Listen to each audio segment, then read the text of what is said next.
서신 채로 오늘 우리에게 주시는 하나님의 말씀 같이 봅니다. 누가복음, 오늘은 누가복음이에요. 23장 34절 말씀입니다. 누가복음 23장 34절 말씀, 우리 한 절 한번 같이 읽도록 하겠습니다. 누가복음 23장 34절 한 절입니다. 제가 읽을 때 하나님의 음성으로 같이 들으시기 바랍니다. 34절. 이에 예수께서 이르시되 아버지 저들을 사하여 주옵소서, 자기들이 하는 것을 알지 못함이니이다 하시더라. 그들이 그의 옷을 나눠 제비 뽑을세. 아멘. 앉으시기 바랍니다. 오늘 이 말씀 가지고 사하여 주옵소서라고 하는 제목으로 여러분과 같이 말씀을 나누도록 하겠습니다. 광고 드린 대로 지금 예수님의 고난과 부활을 묵상하는 사순절 기간이죠. 성경의 모든 구절이 다 중요합니다. 그러나 그 중에서도 가장 중요한 것은 역시 십자가와 고난, 부활일 것입니다. 우리가 믿는 이 복음의 핵심, 십자가와 부활이에요. 그래서 잠시 다니엘서를 좀 쉬고 이번 주부터 몇 주간에 걸쳐서는 이 십자가와 부활에 대해서 여러분과 같이 나누려고 합니다. 여러분 괜찮으시죠? 네. 안 괜찮아서 어쩔 수 없습니다. 네. 근데 말씀이라는 것이 듣기만 하면 사실 그게 오래 가지 못해요. 자꾸 흘러나가 버립니다. 듣는 것을 어떻게 해요? 아까 우리 암송한 것처럼 우리 입에 새기고 마음에 새겨야 돼요. 그래야 남아있게 됩니다. 그제 금요기도회 때 제가 한번 말씀 잠깐 드렸었죠. 제가 군대에 있을 때 교원대에 나온 이제 선배 두 분하고 한 방을 이렇게 같이 썼어요. 나중에 이제 이 두 분 다 목사님이 되셨는데, 하여튼 어느 날 일과를 마치고 이제 방에 들어오니까 그 중에 한 분 선배가 책상 위에 벽에다가 사순절을 경건하게 이렇게 해서 딱 써가지고 막 붙이고 있더라고요. 제가 그 말을 보면서, 그 표를 보면서 마음에 크게 충격을 딱 받았어요. 저도 모태신앙이고 나름 그때까지 신앙생활 잘한다고 제가 생각하면서 이제 살았었는데 그런 생각을 해본 적은 없었어요. 이 사순절이라는 절기를 잘 지켜야 된다, 이게 아니라 십자가와 고난을 내가 살면서 생각하면서 그렇게 살아봐야지라고 그런 결단이나 생각을 별로 안 해봤던 거예요. 그때 이후로 이제 벌써 한 30년 가까이 지났는데 그 구절, 그 광경이 지금도 수시로 생각이 나요. 고난을 앞두고 더더군다나. 왜? 마음에 그때 깊이 새겨졌으니까. 여러분 한 주 한 주 고난과 십자가와 부활에 대한 말씀이 선포되어질 텐데 그냥 듣고 흘려보내지 마시기 바랍니다. 한 구절이라도 여러분 마음에 새기시길 바랍니다. 그 마음, 그 말씀이 여러분 마음을 바꾸고 삶을 바꾸고 여러분의 생각을 바꿔내는 그런 은혜가 있기를 소망합니다. 특별히 이제 이번 주부터 그 고난 성금의 저녁까지는 우리 가상칠언이라고 하는 말씀 중에서 좀 여러분과 나누려고 해요. 여러분 가상칠언이라고 들어보셨죠? 십자가 위에서 하신 7 말씀이라 그래서 가상칠언이에요. 예수님이 십자가에서 하신 말씀이라고 하면 정말 유언과 같은 말씀이죠. 유언. 마지막에 하신 말씀이니까 얼마나 그 말씀이 의미 있고 귀하겠어요? 여러분도 이제 마지막 순간에 여러분에게 한마디라도 할 시간이 주어진다 그러면 그냥 배고프다 이런 말 하진 않으실 거 아니에요? 정말 생각하고 생각해서 남기고 싶은 의미 있는 말을 하려고 여러분 마지막 순간까지도 생각하지 않으시겠습니까? 여러분 아시다시피 십자가라고 하는 그 현장은 정말 견디기 힘든 아주 극심한 고통이에요. 그리고 얼마 버티지 못하고 이제 숨지기 직전입니다. 예수님의 그 극심한 고통을 겪으시면서 돌아가시 직전에 몇 마디 하신 말씀인데 그 말씀이 그냥 내뱉는 말씀이셨겠냐는 거예요. 오늘 먼저 이 누가복음의 말씀을 좀 볼 텐데요. 누가복음 24장 34절 아까 제가 읽었지만 우리 같이 한번 다시 읽도록 하겠습니다.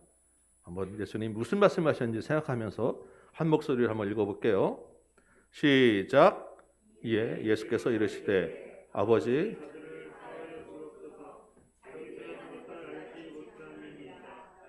네, 여기까지. 이게 여기까지가 예수님의 말씀이에요. 이 예수님의 말씀의 핵심이 뭘까요? 이 말씀 중에 정말 핵심되는 단어가 뭐라고 여러분 생각되십니까? 사하여. 그렇죠? 이 사하다라고 하는 말입니다. 근데 이 사하여, 사하다라고 하는 이 헬라어 말에는 두 가지 의미를 갖고 있어요. 첫 번째는 내보내다. 뭐 법률적이나 실제적으로 이 묶인 것에서 자유롭게 하다, 해방시키다 이런 의미가 하나 있고요. 또 다른 의미 하나는 빚을 탕감시키다, 죄를 용서하다라고 하는 의미가 있습니다. 하나는 자유와 해방이고 하나는 용서, 죄 용서예요. 이 자유와 죄 용서가 어떻게 연결되느냐? 예수님이 십자가에서 이 사함을 말씀하시면서 왜 굳이 이 누가는 예수님의 여러 말씀 중에 이 말씀을 기록하게 되었느냐? 오늘 한번 여러분과 같이 나눠보자는 것입니다. 먼저 본문에서 저들을 사하여 주옵소서라고 할 때 예수님은 무슨 생각으로 먼저 저들을 사하여 주옵소서라고 하셨을까요?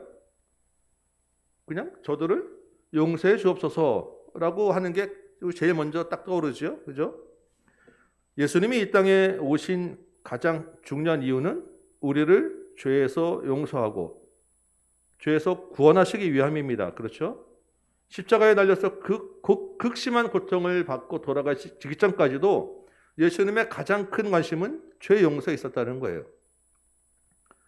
여러분, 죄가 있다는 것은요, 죄의 책임과 처벌이 따른다는 의미입니다. 죄에 묶여 있다는 거예요.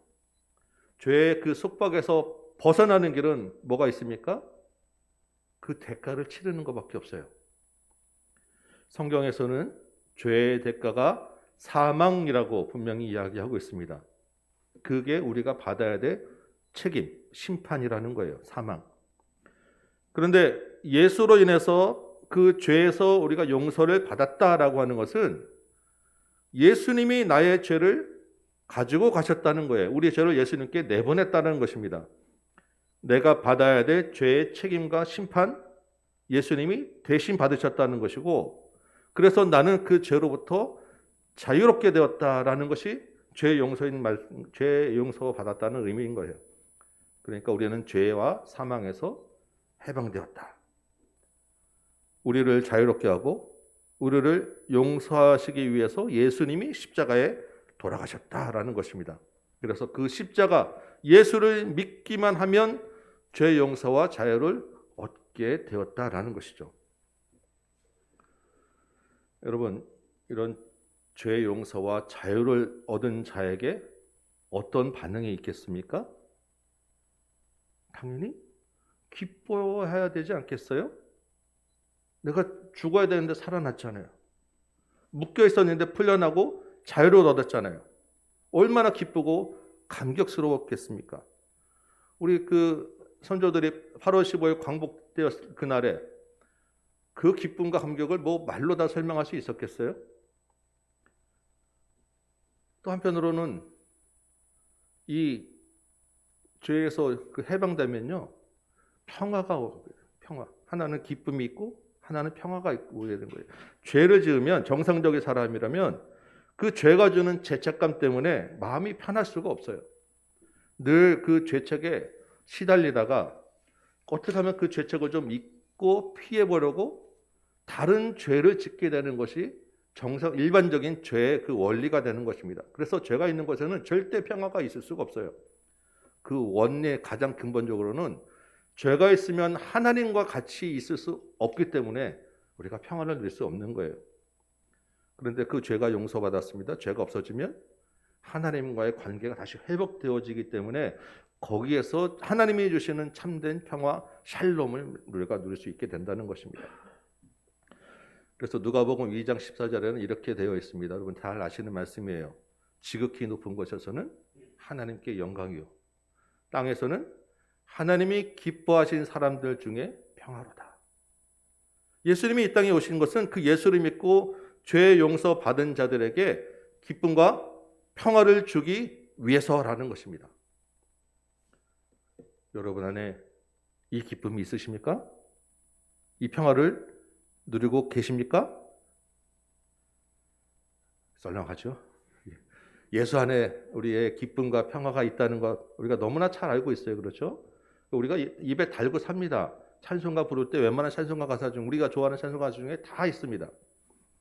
그런데 사실 그 말은요, 역으로 이야기하면 그만큼 우리 안에 이 기쁨과 평화가 없다는 거예요.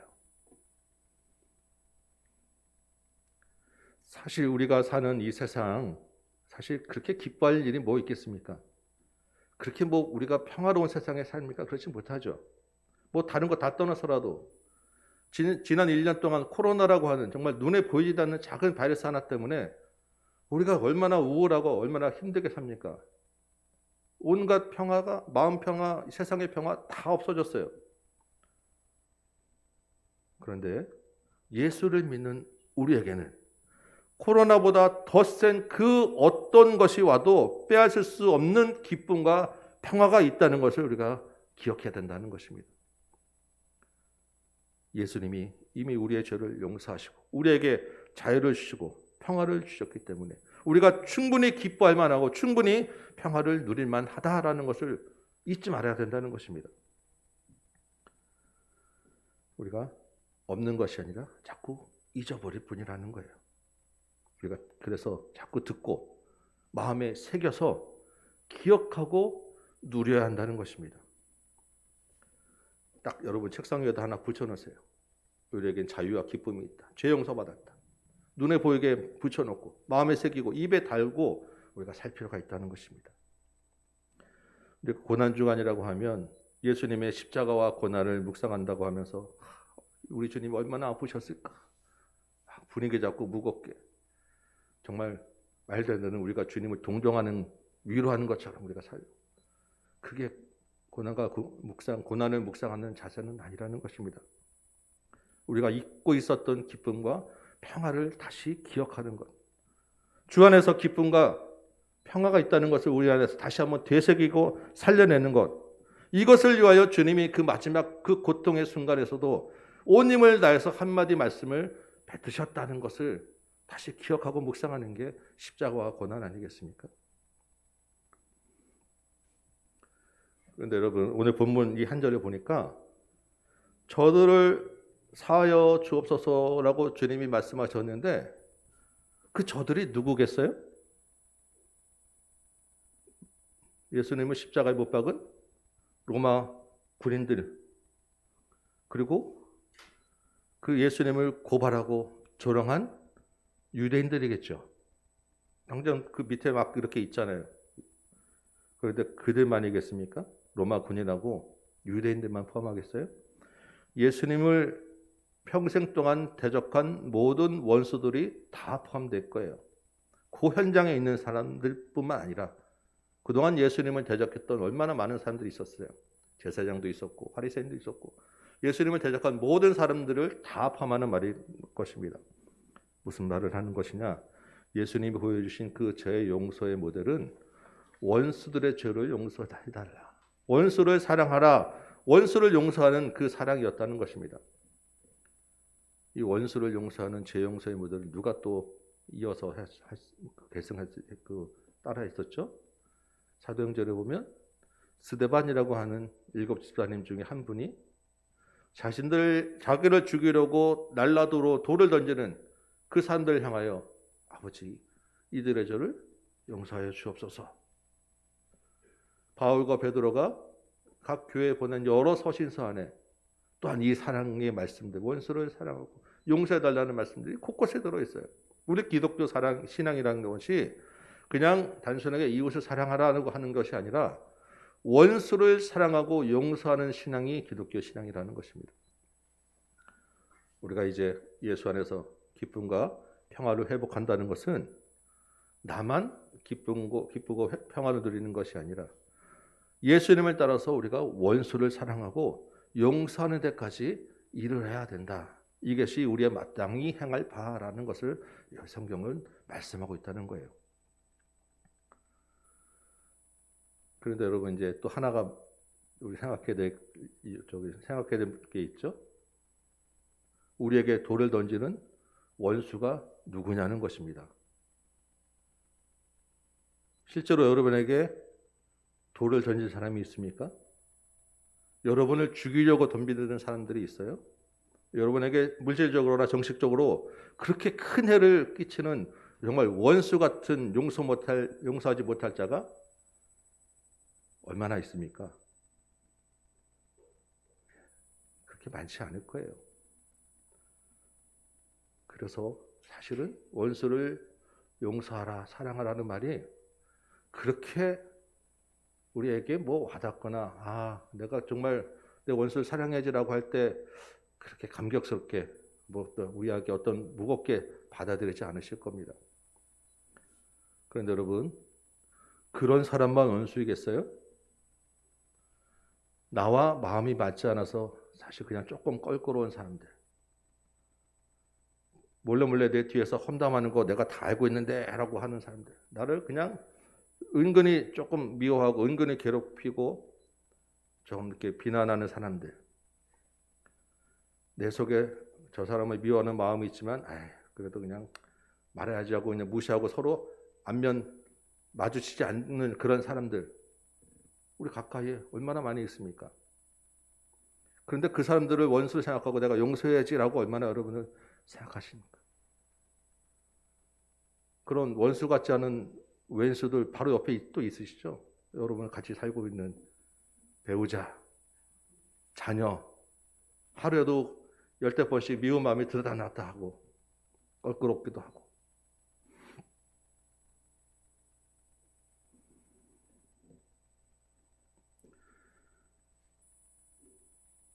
우리가 실제로 삶에서 용서하고 사랑하고 존귀하게 여겨야 될 대상이 가까이에 많이 있다는 것입니다. 우리가 품어야 될 원수예요. 우리가 사랑해야 될 원수입니다. 예수님이 십자가에서 돌아가시면서 저들을 사하여 주옵소서라고 할 때 그 안에 포함되었던 사람들이 나만 있는 게 아니라 나와 그렇게 걸끄럽고 가까이 하지 못하는 사람들이 포함되어 있다는 것입니다. 이게 참 저도 이렇게 말씀드리지만 말하기 쉬워도 실제 행하기는 참 어렵죠. 참 죄송한 말씀이지만 제가 나이를 먹어가니까 점점 더 힘든 것 같아요. 젊을 때는 사실 그런 일들이 별일 아니었고 그렇게 미운 사람도 없었고 막 그랬었는데 요즘은 안 그래요. 누구한테 싫은 소리 듣는 거 별로 달갑지 않고요. 그게 오래 마음에 남아있고요. 별일 아닌데 괜히 자꾸 미혹다기보다는 조금 불편한 사람들이 자꾸 생겨요. 이게 신앙이 깊어지고 인격이 좀 넓어지고 그러면 오히려 마음이 넓어질 것 같은데 더 그렇지 않아지더라고요. 왜 그런가 좀 생각을 해보니까 다 맞는 건 아니지만 이런 것 같아요. 내가 젊을 때는 내가 할 수 있는 감당할 힘이 나한테 있기 때문에 뭐라 하든 내가 그거 다 이겨낼 수 있는 힘이 있기 때문에 그냥 별 문제가 안 됐어요. 근데 나이를 이제 들어가다 보니까 내가 못하는 게 더 많아요. 누군가 나한테 도와주고 나를 인정해 줘야 되는, 그리고 내가 그동안에 싸우고 있던 것들도 많은 거, 젊을 때는 뭐 잃을 것도 없으니까 뭐라 해도 별 문제 없는데 이제는 내가 그래도 쌓았다는 게 있는 거예요. 그러니까 이거 무시당하는 것도 싫고 그렇다고 내가 혼자 하기도 어렵고, 그러니까 자꾸 이제 속에 남는 것 같아요. 결국 문제는 나라는 거예요. 나한테 날아오는 조그마한 돌 하나도 견디기 힘들어하는 게 우리 아니냐는 거죠. 원수를 사랑하는 것은 말할 그 대상도 안 되고, 그 돌로 맞아 죽는 것들 그 순간에도 내가 용서해달라고 하는 게 우리 믿음의 선배 모델인데, 그냥 조그만 돌 하나 살짝 톡 건드리는 것도 힘들어하는 게 우리 모습이라는 것입니다. 여러분, 원수가 멀리 있지 않아요. 우리 삶 안에 여러분 가까이 있습니다. 우리를 힘들게 하고 해를 끼치는 다른 사람들, 공동체에서 함께 있기 힘든 사람들, 주님께 기도하시고 그 사람들 품고 사랑하게 해달라고 여러분 구하시기 바랍니다. 그리고 마음으로 진심으로 용서하시기 바랍니다. 그 사람들이 우리를 십자가에 못 박게 하지는 않았잖아요. 그 사람들이 정말 우리를 죽게 하려고 하지는 않았잖아요. 주님께 도움을 구하시고 용서하고 사랑하시는 십자가와 고난 묵상하는 주간 되시기를 소망합니다. 그런데 한 가지 더 이제 생각해 보면 아까 잠깐 말씀드렸지만 이 말씀을 예수님이 십자가에서 여러 말씀 하셨는데 하필 이 말씀을 누가는 왜 여기에다가 기록을 했을까요? 이 말씀은 다른 복음서에는 기록되어 있지 않아요. 십자가의 7말씀이라고 하는 것이 십자가에서 하신 말씀이 굉장히 중요한데 복음서들이 다 똑같이 다 기록하고 있지 않고 다 흩어져 있어요. 어떤 복음서에 누가가 있으면 요한에는 없고 요한에 있는 말씀은 마태에는 없고 이렇게. 이 말은 뭐냐면 성경 기자가 자기가 기록하는 그 복음서에 예수님을 드러내고 하는 그 관점에서 필요한 것들을 그 문맥에 맞게 주제에 맞게 지금 기록하였다는 거예요. 그러니까 예수님이 지금 누가복음에서 저들을 사하여 줍소서라고 하는 말은 누가가 예수님을 이런 분이다라고 소개하면서 그 말에 맞기 때문에 갖다가 여기다가 썼다는 거예요. 그러니까 이 말씀이 그냥 우리가 용서해달라고 하는 말씀도 생각하지만 누가복음이라고 하는 주제와 관점에서도 우리가 좀 생각해 볼 필요가 있다라는 것입니다. 이해되시죠? 이 누가복음 안에 정말 이 죄 용서와 자유에 대한 아주 기가 막힌 설명하는 그 그림 구절이 딱 들어있어요. 뭐냐면 희년이라고 하는 주제입니다. 희년. 여러분 희년이라고 들어보셨죠? 희년은 원래 레위기에 나오는 말이에요. 레위기 25장 10절에 보면 50년째 해를 거룩하게 하여서 그 땅에 있는 모든 주민을 위하여 자유를 공포하라. 이게 희년입니다. 그래서 모든 백성이 각자 자기의 소유지와 가족에게로 돌아가게 하라. 이게 희년인 거예요. 무슨 말이냐면 원래 이스라엘 공동체는 땅을 배분하면 그 땅을 팔지 못하게 되어 있습니다. 그냥 그 땅에서 자기 소유로 계속 살게 되어 있는 거예요. 그런데 이렇게 살다 보면 그렇게 되지 못하는 경우가 많은 거예요. 사업이 하다 실패하고 뭐 장가분을 내고 뭐 여러 가지 돈 쓸 일이 생기기 때문에 그 땅을 불가피하게 팔게 될 수도 있는 것이고 그걸 그렇게도 하다 안 되면 내가 다른 사람의 종으로 들어가서 목숨을 연명하며 살게 될 수도 있는 거예요. 그런 일이 그냥 이렇게 수시련하고 그렇게 한번 경제가 무너지면 사실 이전에는 더더군다나 다시 회복하기 어렵기 때문에 그게 대대로 세습되기도 한다는 것입니다. 그래서 희년이라고 하는 것이 50년에 한 번 무조건 그거를 다시 다시 돌려놓으라는 거예요. 땅 팔았던 거 다시 돌려주고 종이 되었던 거 풀어서 다시 놓아져서 원래 처음 출발한 이스라엘 공동체의 모습으로 다시 돌아가게 해라. 이게 희년입니다. 희년을 맞아서 종에서 자유함을 얻어서 고향으로 돌아가는 사람의 마음의 기쁨이 얼마나 컸겠어요. 얼마나 감격스럽겠습니까? 그죠? 땅을 다시 돌려받으면서 정말 얼마나 그 기쁨과 다시 이제 그 안에서 누리는 평화가 얼마나 컸겠냐고요. 이 희년의 기쁨, 이 자유를 두 가지 측면에서 우리가 좀 이제 이 말씀이 희년의 원래 그 목적이 두 가지가 있는데 하나는 물질의 속박에서 자유함을 얻게 하는 게 희년이라는 거예요. 말씀드린 대로 땅을 돌려주게 되잖아요. 그래서 물질로 가난으로서 벗어나게 하는 것 이게 희년의 굉장히 큰 중요한 속박에서 벗어나게 하는 것입니다. 물질의 속박에서 벗어나게 하라. 그런데 이 희년 제도가 잘 원활하게 돌아가려면 큰 전제가 하나 필요해요. 돌려주는 자도 있고 돌려받는 자도 있잖아요. 이 모든 사람에게 이 땅의 주인은 하나님이다라고 하는 전제가 반드시 있어야 되는 것입니다. 그게 인정이 되어야 아니 내가 그 땅을 샀는데 그걸 다시 그냥 돌려주라는 게 말이 되겠냐고요. 땅의 주인은 하나님이다. 그래서 땅은 그냥 하나님께로 내가 빌려받은 것이다 라는 대전제가 있어야 돌려주는 자나 받는 자나 이것이 가능하다는 거예요. 하나님이 모든 물질을 책임지시는 분이다.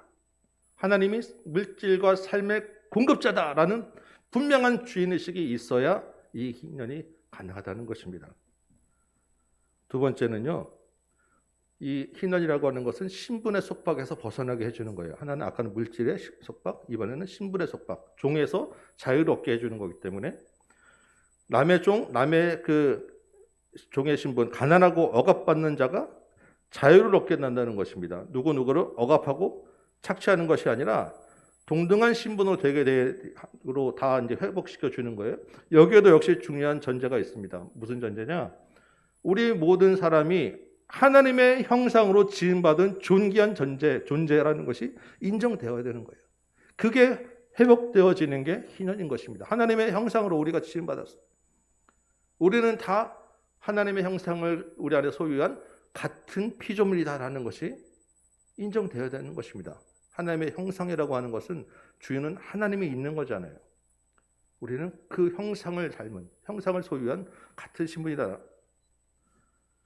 그래서 이 레위기 희년이라고 하는 것은 크게 물질에서부터 속박, 신분으로부터 속박, 이 두 가지 기둥을 갖고 있는 건데, 이 희년이 언제 시작됐느냐? 1년 중에 50년째 이 희년이 시작되는 며칠 기준 날에 있어야 될 거 아니에요. 그죠? 이 기준이 되는 날이 이스라엘 달력으로 7월 10일. 7월 10일이 무슨 날입니까? 대속죄일이래. 대속죄일. 1년에 한 번 이스라엘이 다 모여서 이스라엘 모든 민족의 죄를 용서받는 날, 이 희년이 시작되는 것입니다. 다시 말하면 이 희년의 기쁨, 죄 용서의 기쁨, 이 물질의 속박과 신분의 속박에서 벗어나는 이 은혜는 죄로부터 자유함을 얻게 되는 것으로 시작된다라는 것입니다. 죄 용서의 은혜를 경험한 자가 물질의 속박에서 벗어나고 신분의 속박에서 벗어나는 것을 경험하게 된다는 거예요. 여러분 이해되시죠? 죄 용서와 물질과 신분의 속박이 이렇게 같이 다 한 덩어리로 움직이는 거예요. 그런데 여러분 구약을 우리가 이제 쭉 보았지만 이 희년 제도가 제대로 실행됐을까요? 성경에서는 희년이 되었다는 구절이 하나도 없어요.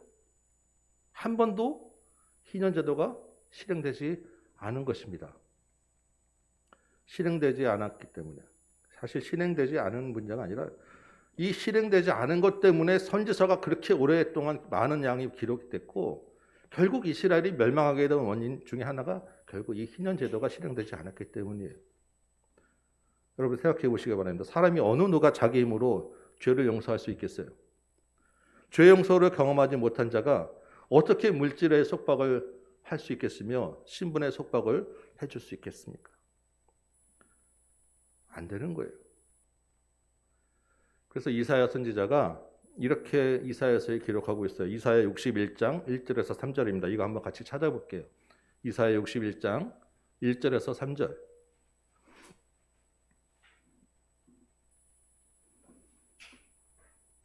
이사야 61장 1절에서 3절.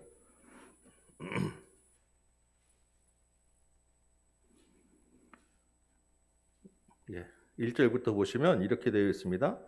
주 여호와의 영이 내게 내리셨으니 이는 여호와께서 내게 기름을 부으사. 여러분 여호와의 영으로 기름 부음 받은 사람이 누구겠어요? 여기 내게라고 기록되어 있으니까 이사야 선지자 자기를 말하는 것일까요? 아닙니다. 여기에서 말하는 기름 부음 받은 여호와의 영으로 기름 부음 받은 사람은 장차 올 메시아 그리스도 구원자를 이야기하는 거예요. 이 메시아가 오면 어떻게 되죠? 마음이 상한 자를 고치시고 포로된 자에게 자유를 주고 갇힌 자에게 노임을 선포하고 여호와의 은혜의 해와 하나님의 보복의 날을 선포한다라고 되어 있습니다. 이 은혜의 해, 자유를 주고 놓친 자를 노인 자를 갇힌 자를 놓아주는 이 은혜의 해가 바로 희년인 거예요. 근데 누가복음 4장 다시 한번 좀 같이 보랍니다. 누가복음 4장을 한번 찾아보세요. 누가복음 4장 16절. 누가복음 4장 16절을 보면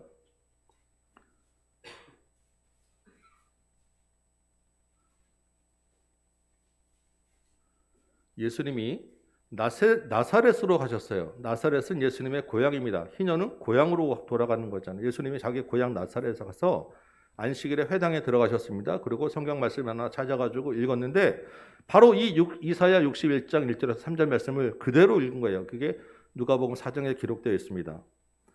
그 말씀을 쭉 읽으신 다음에 그 다음에 뭐라고 되어 있냐?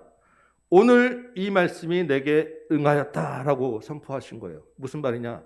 이 이사야가 예언한 메시아 구원자가 바로 나다라고 말씀을 하신 것입니다. 메시아가 오면 어떻게 돼요? 희년이 선포되는 거잖아요. 누가복음에서 정말 중요한 이 주제가 희년인 거예요. 예수님이 이 희년을 실행할 구원자로 오셨다. 그래서 희년의 나라가 시작되었다. 희년 곧 이게 하나님 나라라는 거예요. 하나님의 나라가 이제 시작되었다라고 지금 누가복음은 이야기하고 있는 것입니다.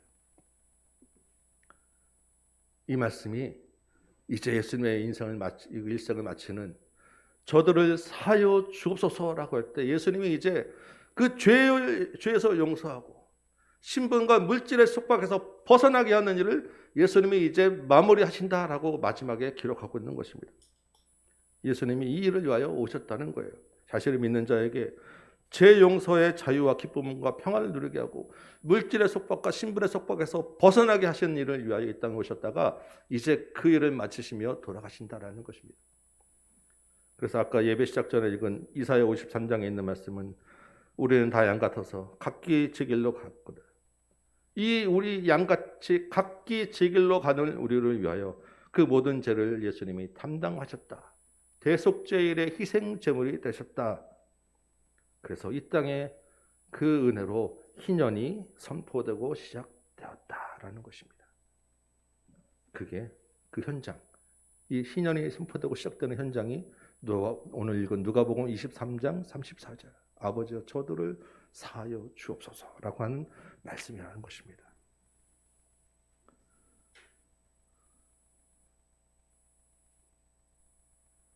예수를 믿고 죄 용서와 구원을 얻었다고 말하는 저와 여러분, 우리 안에 예수 안에서 물질의 속박으로부터 자유함을 여러분 누리시고 계십니까?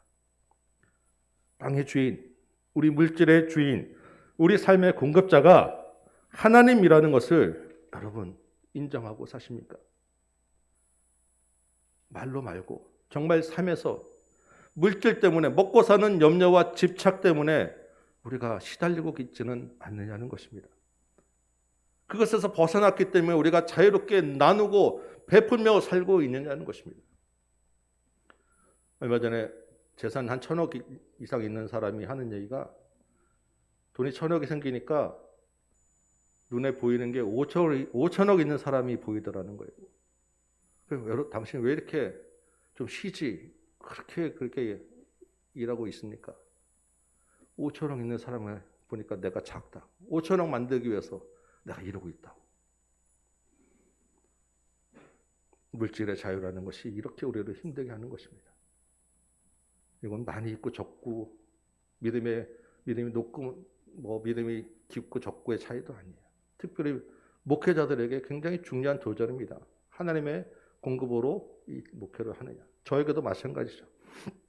회사를 그만두게 되면 제일 먼저 닥치는 문제가 우리 가정의 경제 아닐까요? 이 문제에서 주님을 의지하게 해달라고. 이것 때문에 내가 혹시 주님이 주시는 결단을 내가 주저하지 않게 해달라고 제가 늘 기도하는 기도 제목 중에 하나입니다. 절실하게.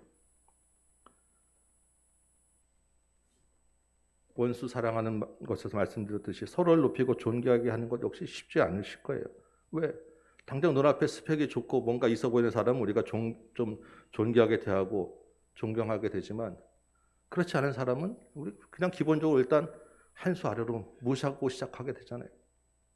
이단에 저 말고 수만 명 모이는 정말 유명한 목사님이 오셨다고 하면 여러분 앉는 자세가 또 달라질 거예요.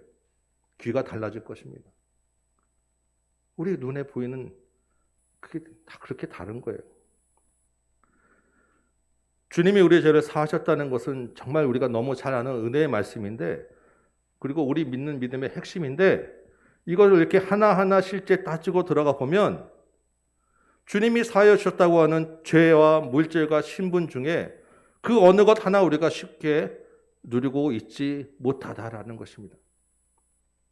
주님은 다 사하여 주셨는데 우리는 아직 그런 실제 우리 삶의 기쁨과 평화, 다 채워지지 못하고 우리 안에 아직도 근심이 있고 걱정이 있고 두려움이 있고 고통이 있고 불만이 있고 미움이 있고 다툼이 있고 이러고 우리가 살고 있다는 것입니다. 여러분, 한번 제가 질문 드려볼게요. 죄 용서의 은혜가 가장 큰 사람이 누구겠습니까? 누가 죄 용서의 은혜를 가장 크게 경험하고 누리겠어요?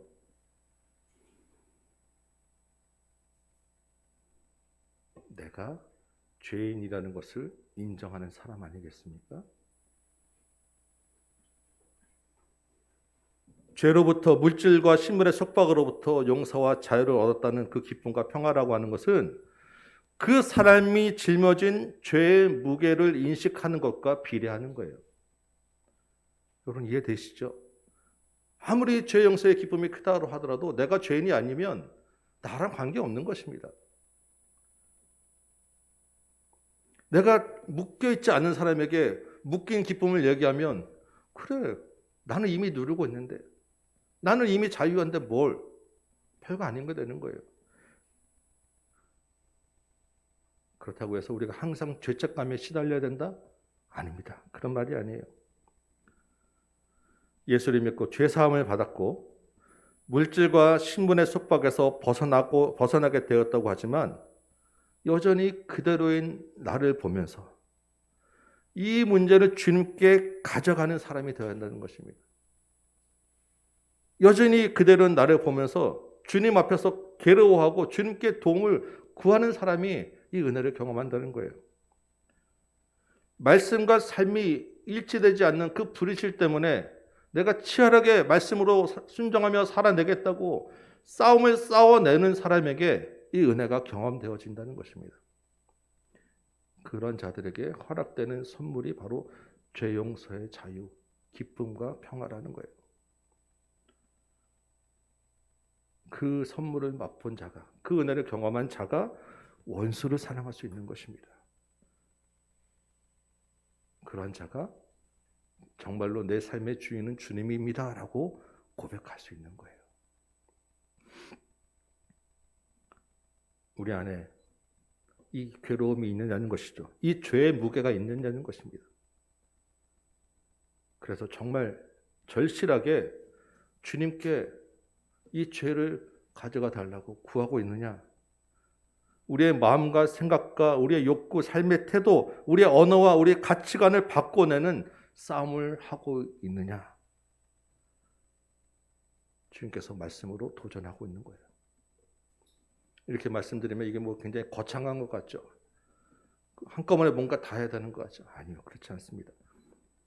사실 작은 것 하나 그냥 문득문득 나는 왜 이렇게 기쁨이 없지? 내가 예수 믿는다고 하는데? 그거 가지고 고민해 보는 것입니다. 뭐가 문제지? 나는 왜 물질 때문에 힘들지? 내가 왜 두려워하지? 말씀을 보면서 그냥 그때그때 하나하나 붙잡고 한번 생각해보고 고민해보고 말씀과 한번 비춰보는 거예요.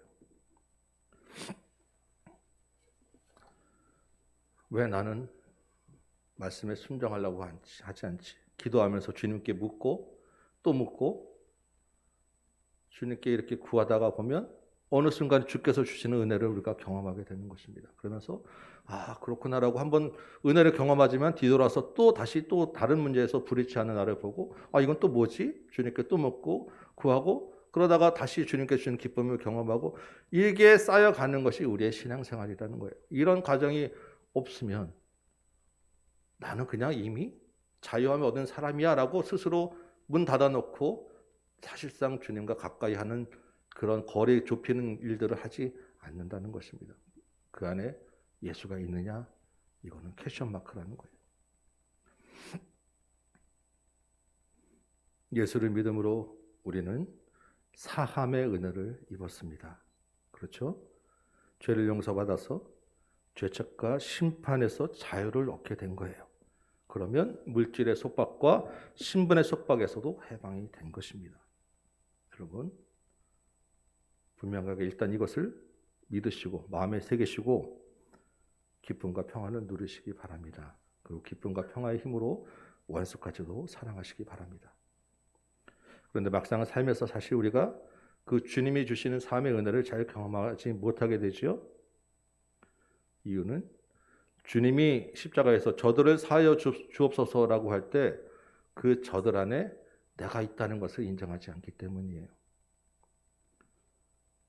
십자가와 부활을 묵상하시면서 먼저 내가 죄인이었다라는 것을 의식하는 저와 여러분 되시기 바랍니다. 그리고 주께서 주시는 그 삶의 은혜와 자유를 위하여 주께 기도하시고 구하시고 그 은혜를 누려보는 여러분 되시기 바랍니다. 이 한 주간에 이 본문 짧은 한 말씀이지만 이 말씀 마음에 여러분 새기시고 정말 주님과 함께 치열하게 죄와 싸워내는 삶을 살아내는 이 한 주간 되시기를 주님의 이름으로 축원합니다. 찬송가 한 장하고 말씀 생각하며 기도하겠습니다. 144장입니다. 144장 우리 찬송하고 기도할게요.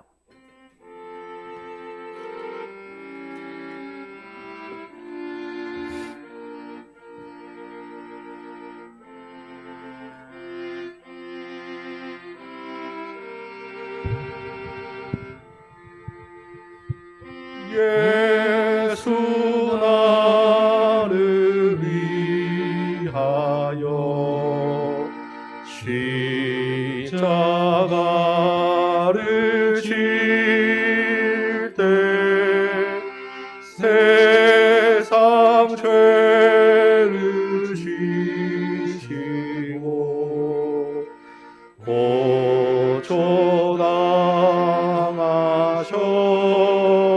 고초당하셨네.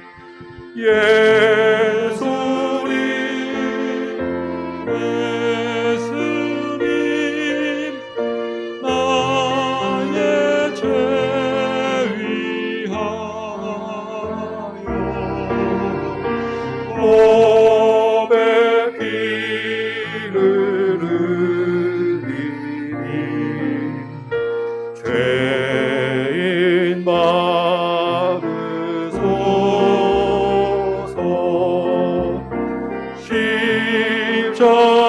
십자가를 지심은 무슨 죄가 있나.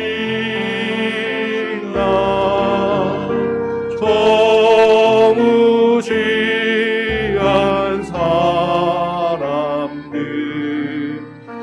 메시아 죽였네.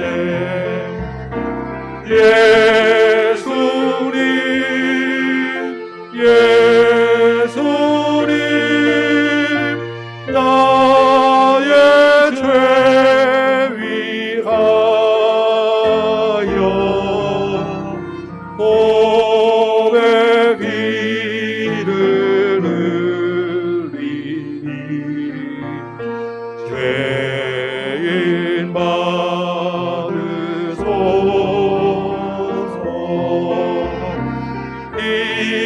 이와 같이 묻는 죄 없는 이가 없네. 십자가의 공로로 눈과 같이 되네.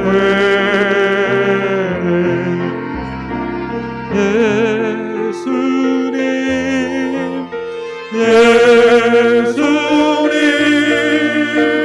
나의 죄 위하여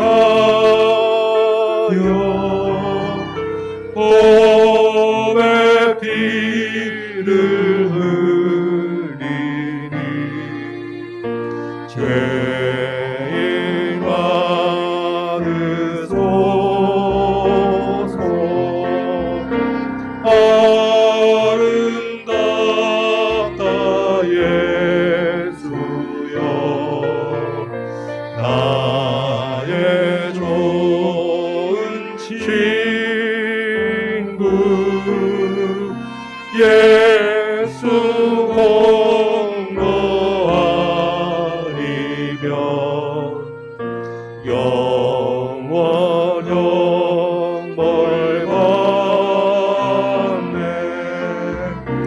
예수님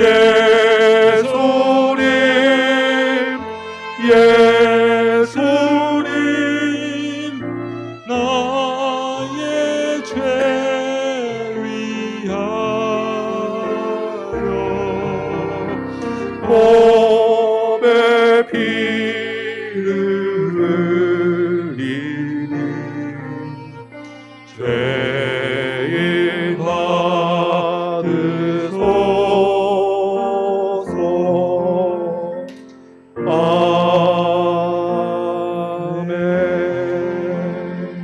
아멘. 오늘 말씀을 생각하며 같이 한번 기도하기 원합니다.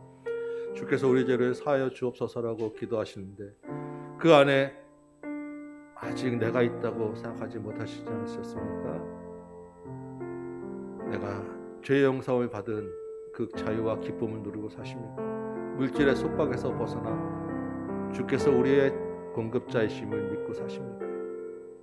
신분의 속박에서 벗어나 보이는 스펙으로가 아니라 정말 우리 모두를 서로를 존귀히 여기고 원수까지 여러분 사랑하고 계십니다. 십자가와 고난을 묵상하시면서 주여 내가 주님의 죄사함을 받은 자 그 은혜를 누리게 하여 주옵소서.